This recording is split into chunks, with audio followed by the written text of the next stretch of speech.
Once upon a time, a mighty king was struck by an illness so strange, so mysterious, that all the king's medicine men and court's physicians together could not find a cure for it. So the king was sick with it for many, many years. He became so sick that he was not able to get out of the bed anymore. And that's when a stranger came knocking at the palace's door and sought audience with the king. As he was let in, he requested to see the king in private, and the king granted his wish. He sat down by the king's bed, held his hand, and said this: "Dear friend, what ails you?" The king told him everything that the physicians had told the king, that his limbs had become so weak he could not get up anymore, that his mind had become so distracted that he was not able to attend to the matters that required the king's attention, that every bone, every muscle in his body ached all the time, that he found it really hard to breathe all the time.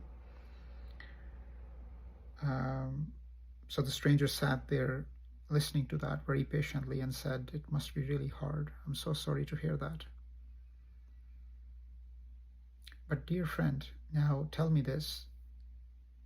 What really ails you?"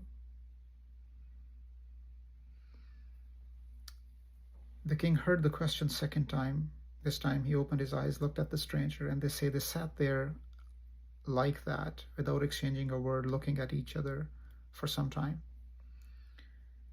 And we don't know how much time passed. It could be a few hours, a few days, weeks, years, perhaps a lifetime, until the stranger saw tears coming down from the king's eyes, and the king saw tears coming down from the stranger's eyes. And with that, stranger got up, said goodbye, and left. The king fully recovered a few days after, and all the king's court's physicians were rewarded generously for looking after the king.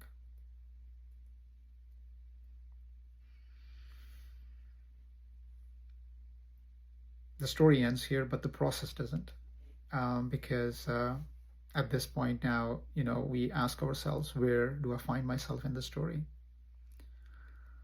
So as I reflect on the story, I find myself lying down in king's bed. And as a visitor comes asking, "What ails you?"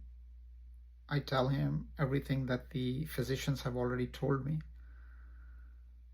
But deep down, hoping to God that the stranger, the visitor, would not ask the question a second time around, because as I'm answering it for the first time, I know that if the question is repeated, it will not be a question. It is an invitation.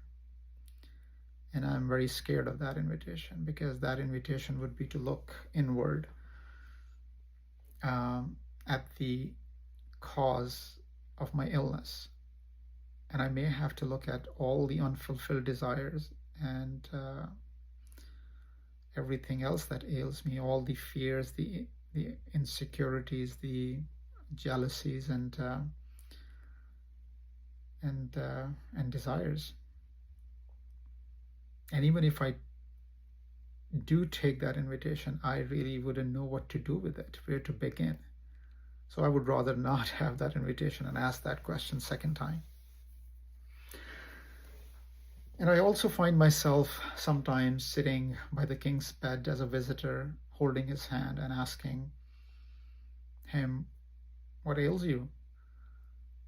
But as I ask this question as the visitor, I really hope that the king has a quick, easy answer, so that I could check this task off my to-do list and move on to the next one, because maybe, right after this, I have to take my kid to soccer practice, and after that, my perhaps in-laws have invited me for a dinner, and I don't really want to be late this time because my wife is going to get mad at me, or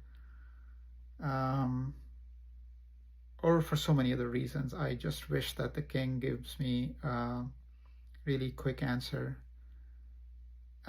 because I know that if I ask the question second time, it's not going to be just a question. It's going to be a process. It's going to be a process that would require me to be there with the king for some time, and nobody knows how long that would be. It could be a few hours, it could be a week, few weeks, months, perhaps a lifetime, but I'll have to stay there then if I ask the question second time around. And I don't want to do that. I don't want to commit to that. I don't really mean it when I say what ails you. But cheers to all those visitors who have the patience, who find the wisdom and patience and time to ask the question second time around, fully knowing that it will be a process that would require them to give something of them. And cheers to all those who are sick and accept that invitation to look deep inside and try to figure out what to do with everything that really ails them.